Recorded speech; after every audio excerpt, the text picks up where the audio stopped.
నీకెవరో పిచ్చి పట్టిందా? ఎవరి మీద కోపంతో ఇలా పిచ్చిదల్లా ఆడుతున్నావు? పని మనిషి మీద కోపం, పిచ్చి. ఆ నరసింహాన్ని లొంగదీయాలన్నా పిచ్చి. ఇప్పుడు ఆవేశపడి ఎవరినేం చేయగలవమ్మా? నా దగ్గర పనిచేస్తున్న ఆ పని మనిషి కుక్క నేను నరసింహాన్ని ప్రేమిస్తున్నానని తెలిసి కూడా ఏమీ తెలియని పిల్లిలా ఇక్కడే ఉండి ఆ పులిని వలేసి పట్టుకుందే. దాన్ని వదిలిపెట్టను. దాన్ని మాత్రమే కాదు, మన తండ్రి చావుకి కారణమైన నరసింహాన్ని వదిలిపెట్టను. అతన్ని దేవుళ్ళ చూసుకుంటుంది వాళ్ళమ్మ. ఆ పొగలు పట్టిన ముసలిదాన్ని కూడా వదిలిపెట్టను. జీవితం అంతా అనుక్షణం కుళ్ళి చచ్చిపోయేలా వాళ్ళతో సన్నిహితంగా ఉంటేనే వాళ్ళని చంపుతాను. వాడు ఊరందరి ముందు అమ్మాయి చేపట్టు తీసిపోయాడే, ఆ గడతలా దొక్కుతావు, సన్నిహితంగా ఎలా ఉంటావు? ఉంటాను, నేను ఉండగలను. ఈ నీలాంబరి తలుచుకుంటే ఖచ్చితంగా ఉంటుంది. అంతా నా తప్పేనమ్మా.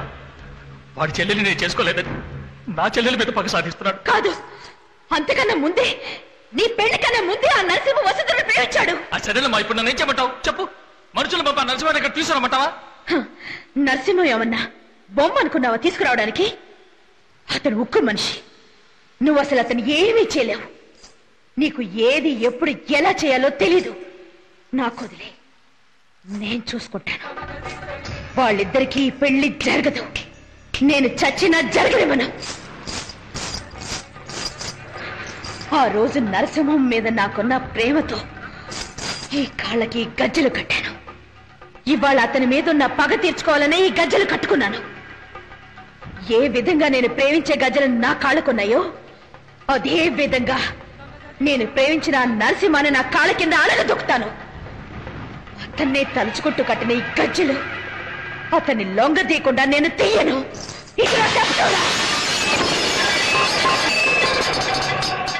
ఇది నిజం. వద్దండి, మీరు నా కాళ్ళు పట్టుకుని. అయ్యయ్యో, ఏమిటి వద్దంటా?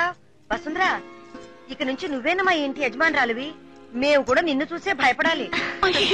నా తల్లే. అనే ఒక నిమిషం, ఇటు చూసావా వదిన ఎంత సిగ్గుపడుతోందో. పెళ్లికి ముందే ఇలా ఉందంటే తాళి కట్టిన తర్వాత ఇక అంతే. వదిన మొహం చూడడానికి నీకు 3 నెలలు పడుతుంది. ఆవిడ ముఖం బానే చూపిస్తుంది, మన వాడికే సిగ్గెక్కువ. బాబు, ఓసారి చూడరా. చూడమంటుంటే చూడమంటుంటే అటు చూడు.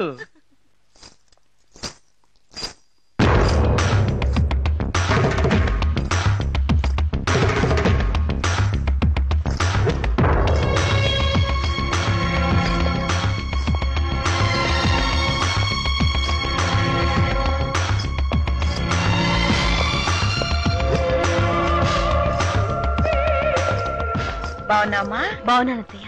ఇదేంటమ్మా? లే, వసుంధరని చూడాలి. వెళ్ళమ్మా, వెళ్ళి చూడు. రండి. ఎన్నో నెల? కొంచెం ఉండండి, కాఫీ తీసుకొస్తాను. జాగ్రత్త. కూర్చోండి, కూర్చోండి. ఇక నువ్వు నాకు పని మనిషివి కాదు, వారికే. నువ్వు పెద్ద కిలాడివే. ఎవ్వరికీ తెలియకుండా గుండెలో ఆశలు దాచుకున్నావు, అందుకన్నాను. నన్ను క్షమించమ్మా. నీ నరసింహం మీద నేను ఆశపడ్డాను, కానీ అది నెరవేరలేదు. దేవుడంటూ ఒకడున్నాడుగా, వాడు ఎవరెవరికి ఏమేమి రాసి పెట్టాడో ఆ విధంగానే జరుగుతుంది. వసుంధర, నువ్విప్పుడు మా ఇంటి పిల్లవి. నీకే శుభకారం జరిగినా పుట్టింటి సారని నీకు మా ఇంటి నుంచే రావాలి. కానీ మా నాన్న చచ్చిపోయి సంవత్సరం కూడా అవ్వలేదు. సారెలు ఇవ్వకూడదని చెప్పారు. ఏమైనా నీ అక్కయ్య అనే స్థానంలో ఇది నేను తీసుకొచ్చాను. ఇది కట్టుకుని అమ్మవారి గుళ్ళో నీ పేరుని అభిషేకం ఏర్పాటు చేశాను. వెళ్ళి చేసిరా. అయ్యో, నన్ను పెద్ద మనిషిని చేద్దులే. నేను చిన్నపిల్లనే. తీసుకో.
మేముంటే అడ్డవా?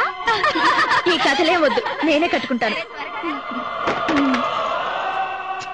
నువ్వు మాత్రం ఇక్కడే ఉన్నావేంటి? బయటికెళ్ళు.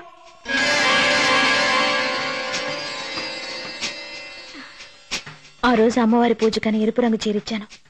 దానివల్ల అంత ఘోరం జరుగుతుందని అనుకోలేదు. నన్ను క్షమించు. అయ్యో పర్వాలేదండి. నువ్వు అమ్మవారికి అభిషేకం చేసే అవకాశం లేకపోయింది.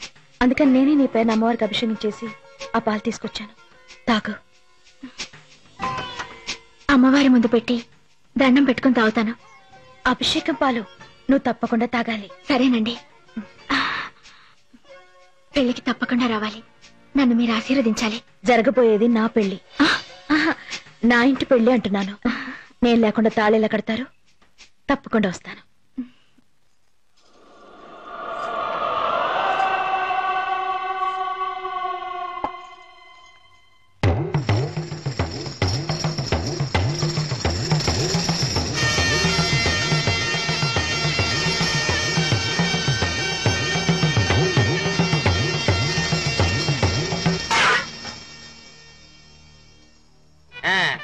అర్రే లక్షణంగా ఉన్నాడు. నేనేనా?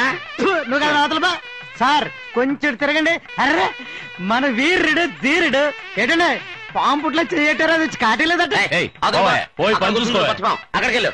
అవును, ఏం పాము ఎప్పుడు పట్టుకున్నావు? అయ్యో సరే సరే, టెన్షన్ పడదు. అమ్మాయి వస్తుంది, అమ్మాయి వస్తుంది.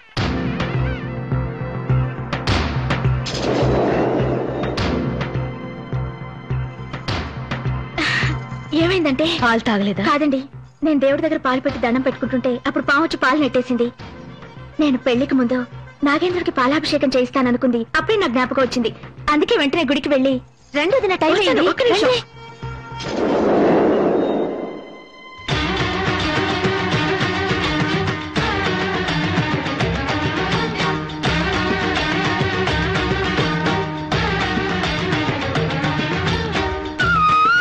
ఆ భగవంతుని సన్నిధిలో అడుగుతున్నాను, నిర్భయంగా త్రికరణ శుద్ధిగా దేవుడి మీద ప్రమాణం చేసి నిజం చెప్పు.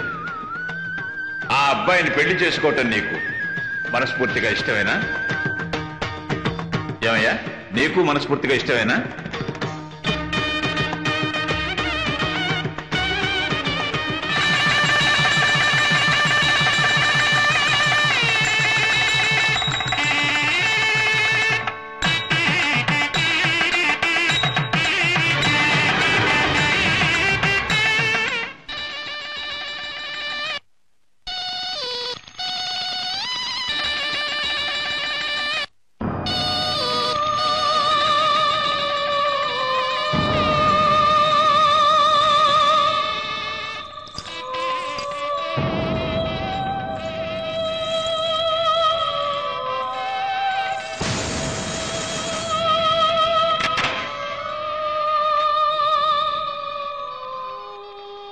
జరిగిందే తలుచుకుంటూ కూర్చుంటే ఎలాగమ్మా? ఏమ్మా, జరిగిందంతా మర్చిపోతావనే కదా నేను ఇక్కడికి తీసుకొచ్చింది. ఎప్పుడు చూసినా నువ్వు అదే చూస్తుంటే ఎలా చెప్పు? నా తల్లి కదూ, భోంచేయపోతే ఆరోగ్యం పాడవుతుంది. ఈ కాస్త తినమ్మా. నీకేమన్నా పిచ్చి పట్టిందా? నిజంగా నాకు పిచ్చి పట్టింది. ఇక మీద నేను ఎవరి మొహం చూడదలుచుకోవట్లేదు. నేను మోసపోవడం మాత్రమే కాదు, పరుపోవడం మాత్రమే కాదు, అవమానపడడం మాత్రమే కాదు, నేను ఓడిపోయాను. ఒక పని మనిషి దగ్గర నేను ఓడిపోయాను. అతని మీద ఇంత ఆశ పెట్టుకున్నామని తెలుసుకోలేకపోయానమ్మా. ఎలాగైనా నరసింహాన్ని తీసుకొచ్చి నీకు అప్పగిస్తాను.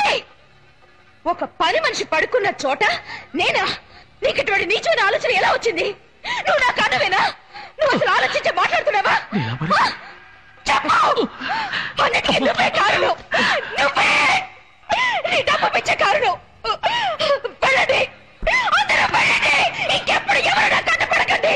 మళ్ళీ ఎవరైనా కట్టుపడ్డారో నా మొహాన్ని నేను నిప్పుగా తగలబెట్టుకుంటాను. వెళ్ళిపోండి, వెళ్ళిపోండి, అందరూ వెళ్ళిపోండి.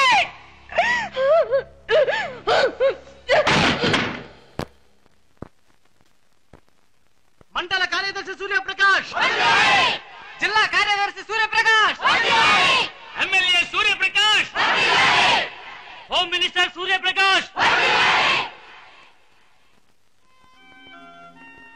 1 సంవత్సరం కాదు, 2 సంవత్సరాలు కాదు, 18 సంవత్సరాలుగా తన ఆ గదిలోనే ఉండిపోయింది.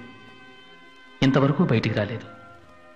నన్ను తప్ప ఎవరినీ గదిలోకి రానివ్వనూ లేదు. నా అంతస్తు పెరిగిన కొద్దీ ఈ ఇంటిని ఎన్నో రకాలుగా మార్చాను. కానీ తన రూమును మాత్రం మార్చలేకపోయాను, తనని మార్చలేకపోయాను. అది కూడా పర్వాలేదండి. అమ్మ చనిపోయినా కూడా బయటికి రాలేదంటే మీరే ఆలోచించండి. ఎప్పుడూ తన గదికి భోజనం నేనే తీసుకువెడతాను, అది తనకిష్టమై అడిగితే. వీళ్ళ అమ్మాయి గాని ఇంకెవరైనా గానీ భోజనం తీసుకెడితే పళ్ళే నెట్టేస్తుంది. తను ఎప్పుడు లేస్తుందో, ఎప్పుడు తింటుందో, ఎప్పుడు పడుకుంటుందో ఏదీ తెలియదు. కానీ ఆ పెళ్లి క్యాసెట్ అవుతున్న శబ్దం మాత్రం వినపడుతూ ఉంటుంది. ఇన్స్పెక్టర్ సార్, సీఎం మీటింగ్ బయలుదేరారు, వెళ్దామా? వెళ్దాం. మరి నేను చెప్పింది గుర్తుపెట్టుకోండి. ఎన్ని పూజలైనా చేయండి, ఎంత ఖర్చైనా పర్వాలేదు. తను మారాలి, అదే ముఖ్యం. ఈ విషయం ఎవరికీ తెలియకూడదు.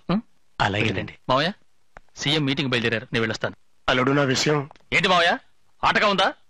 కొవ్వెక్కి నీ కొడుకులు అనవసరమైన బిజినెస్ చేసి దెబ్బతింటే దాన్ని నన్నేం చేయమంటావు? అది అప్పు చేసింది ఎవరి దగ్గర? వెంకయ్య గౌడి దగ్గర. అల్లుడు, అంతా పోయింది. చిట్ట చివరికి మిగిలింది ఆ ఇల్లు ఒక్కటే. అది కూడా పోయిందంటే ఈ వయసులో నేను నడి రోడ్లో నిలబడాలి. కనీసం ఆ ఇంటి వరకైనా వాళ్ళ దగ్గర నుంచి విడిపించలుడు. అల్లుడు, నా కూతురికి నీకు నేను ఎంతో చేశాను, కొంచెం ఆలోచించలుడు. ఏం ఆలోచించబట్టా? అతని ఢిల్లీ దాకా పలుకుబడి ఉంది. ఈ విషయం గురించి సీఎంకి చెప్పాడా నా పదవి ఊడుతుంది. వస్తాను, కాఫీ మీ నాన్నకి వెళ్ళిరానా?